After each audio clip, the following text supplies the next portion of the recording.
suis Mercedes de Ambrosis. J'ai la chance d'écrire des livres depuis toujours et j'ai été publiée pour la première fois aux environs des années 2000. Pour moi, écrire a toujours été aussi naturel que chez moi que le fait d'être née avec des yeux bleus. C'est-à-dire, j'ai toujours écrit, même enfant. J'ai appris à lire et à écrire toute seule, très tôt, à 4 ans. Et depuis cet âge-là, j'ai écrit. J'ai écrit d'abord... j'écrivais la fin des contes que je lisais qui me plaisaient pas, donc j'écrivais la fin des contes. Après, d'une façon extrêmement traditionnelle, j'ai écrit de la mauvaise poésie, j'ai écrit un journal intime, et puis je suis venue peu à peu au récit. J'étais très fascinée à l'adolescence par l'écriture automatique des surréalistes, donc j'ai fait ça aussi, avec un succès évident. Et voilà, j'ai continué, et puis un jour, vers l'âge de 20 ans à peu près, j'ai réussi à terminer un premier livre, un premier texte. Et à partir de là, voilà, j'ai continué. Le mélange entre les langues chez moi est aussi de façon très naturelle. Ma première langue maternelle a été l'espagnol, puisque ma mère était espagnole et mon père était à moitié uruguayen et à moitié français. Nous avons vécu au Portugal, donc ma langue d'enfance était le portugais, et je suis arrivée en France à 12 ans, sans connaître un mot de français. Le français est devenu ma langue d'apprentissage, ce qui est extrêmement important et extrêmement formateur, puisqu'avec la langue d'apprentissage, j'ai eu accès à la littérature. À cette époque-là, les programmes scolaires étaient très différents des actuels. On lisait pas des petits morceaux, etc. Moi, je suis passée directement de la Comtesse de Ségur et de Tintin, je suis passée à Romain Rolland, directement, avec interdiction totale de lire certains chapitres. C'est ce que j'ai lu d'abord. Et donc j'écris en français. Je suis parfaitement bilingue espagnol, mais vraiment parfaitement bilingue.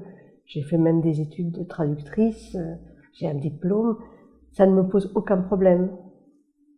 Mais ma langue est le français. Même si j'écris sur l'Espagne, parce que j'écris souvent sur l'Espagne, c'est le français ma langue.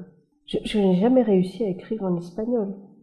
La seule chose que j'écris en espagnol de façon naturelle, c'est le jour où je me laisse un peu aller à la poésie, rien ne sort en français, c'est directement en espagnol. Et je ne sais pas pourquoi. Mais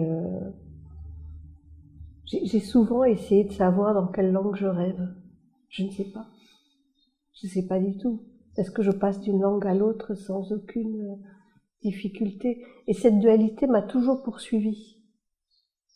Quand je vais en Espagne, les gens trouvent que je fais tellement française.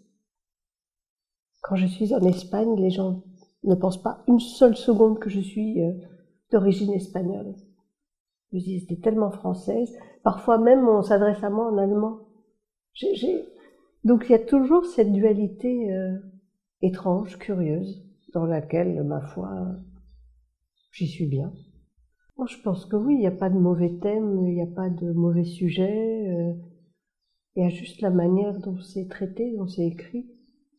Non, les témoignages, c'est toujours très intéressant. C'est essentiel, parce que derrière un témoignage, il y a une vie, il y a un être humain, et un être qui écrit, c'est toujours fabuleux. Les hasards heureux, j'y crois beaucoup, parce que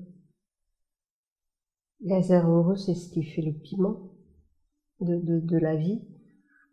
Et en littérature,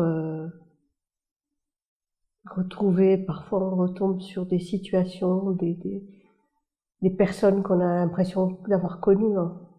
On ne peut pas les connaître puisqu'ils ont été créés, ou des situations, ou partir à la recherche d'endroits qui existent réellement, qui ont été écrits et mis en vie par d'autres écrivains, c'est fabuleux.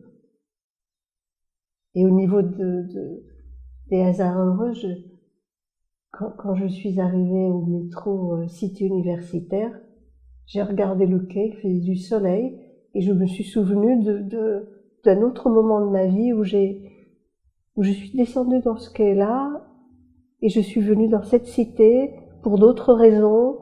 Je ne pouvais pas m'imaginer une seule minute, j'avais moins de 20 ans, qu'à 60 ans j'allais revenir. Enfin, on peut toujours revenir, c'est dans le même pays, mais parfois l'étranger est à notre porte.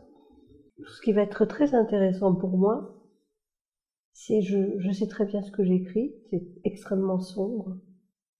Donc me trouver à confronter à des textes qui sont plus légers, plus optimistes, ben, c'est pas mal pour débuter une période de liberté.